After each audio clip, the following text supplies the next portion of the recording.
Good evening, and thank you all again for joining us today. My name is Audrey Chang, and on behalf of all the graduates, I'd like to give a special thank you to all of those who have helped guide us to this point in our lives. Ms. Seymour, Ms. Chapman, Father Mike, Father James, Bishop Kinnaman, Dr. Ladner, the faculty, and foremost, our parents and families. You each have provided us with unyielding support and encouragement throughout our years, and we cannot begin to express our gratitude enough for you. As many of those present today know just as well as I do, I am surrounded by ladies who are overflowing with intelligence, resilience, and conviction.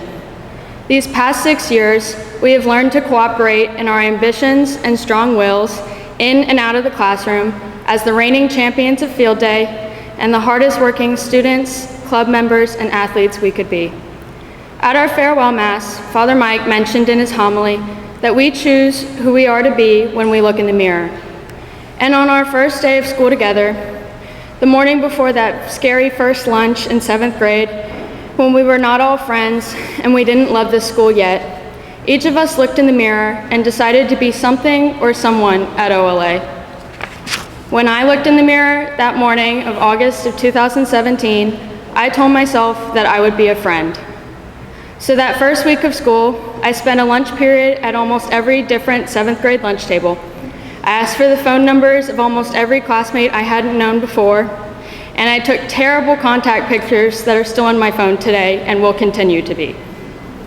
But right now, May of 2023, instead of a mirror, I am looking at 46 girls who have instead chosen to be a friend to me, who have chosen to laugh with me and stand by me, and to be a sister to each of the young women who sit next to them.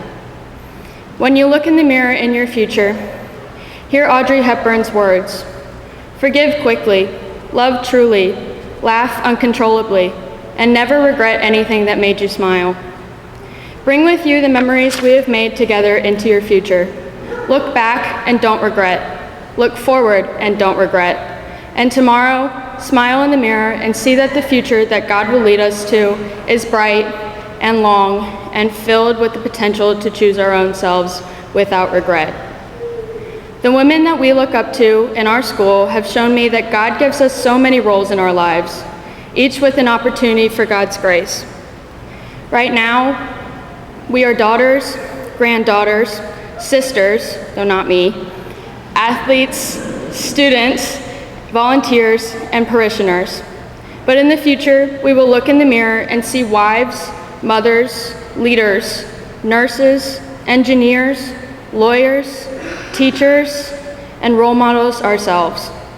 You each will undoubtedly fulfill every aspect of your future to the best of your abilities as the strong-willed, sincere, and inspiring young women you are. As Proverbs chapter 19, verse 21 says, "Many are the plans in a person's heart, but it is the Lord's purpose that prevails."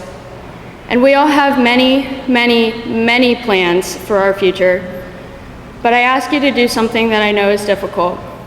Let go of your anxieties and let God lead you where He intended you to be. Today in Mass and in every Mass, we said, "Thy will be done." And I see your discipleship of His will during prayer and calculus, years of reflections in Miss Patton's class, the countless school adorations that we have grown to love, and most importantly, the compassion our class has always shown towards all of those who have faced hardships. And as we face our own separate futures of opportunities for empathy, of choices to do good, of our own hardships, I urge you to remember to let Thy will be done. Continue to seek out in your new daily lives the opportunities of faith that OLA has given us, and continue in your wholehearted resolve for compassion. In the words of a book a few of you might remember reading, Charlotte Bronte's Jane Eyre, I remembered that the real world was wide and awaited those who had the courage to go forth into its expanse, to seek knowledge of life amidst its perils. It is now our time to seek knowledge of life with zeal and bravery and compassion. I am so proud to get to watch all of you choose to be a woman of faith, character, and courage, and to set the world on fire with your unfaltering ambitions, conviction, and successes. I am beyond thankful that we all looked in the mirror and chose to be a Crescent and a member of the OLA graduating class of 2023 always.